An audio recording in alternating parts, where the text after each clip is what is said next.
On passe maintenant au rangement des suspentes et de la voile.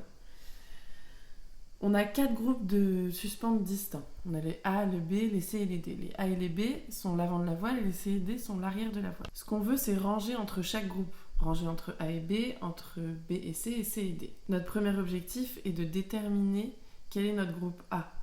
Ça va être le groupe qui est le plus près des caissons et qui est du coup le plus court. Donc le groupe qui est le plus proche de nous. On en a en général 5.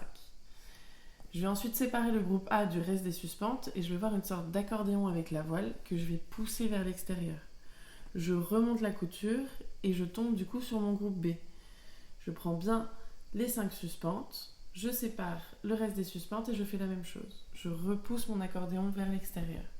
Je remonte la couture, je trouve mon groupe C et je vais du coup ranger entre le C et le D.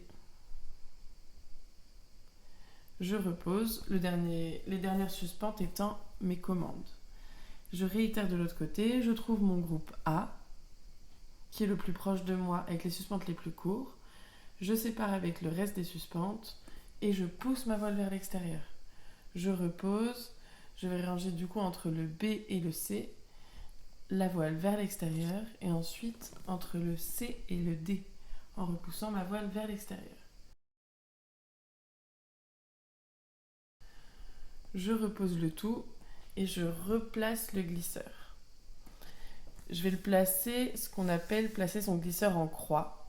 On le met bien au fond et on vient l'étaler en passant nos mains entre chaque groupe de suspentes.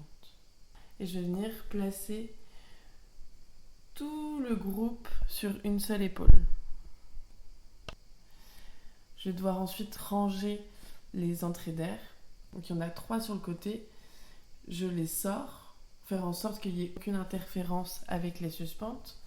Et je fais ensuite de même avec la voile qu'il y a entre chaque brin de commande.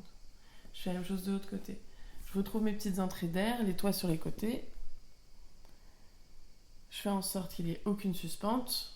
Les suspentes doivent toutes être à l'intérieur de la voile. Il n'y en a aucune qui doit passer sur le dessus de la voile. Et je fais la même chose avec mes commandes.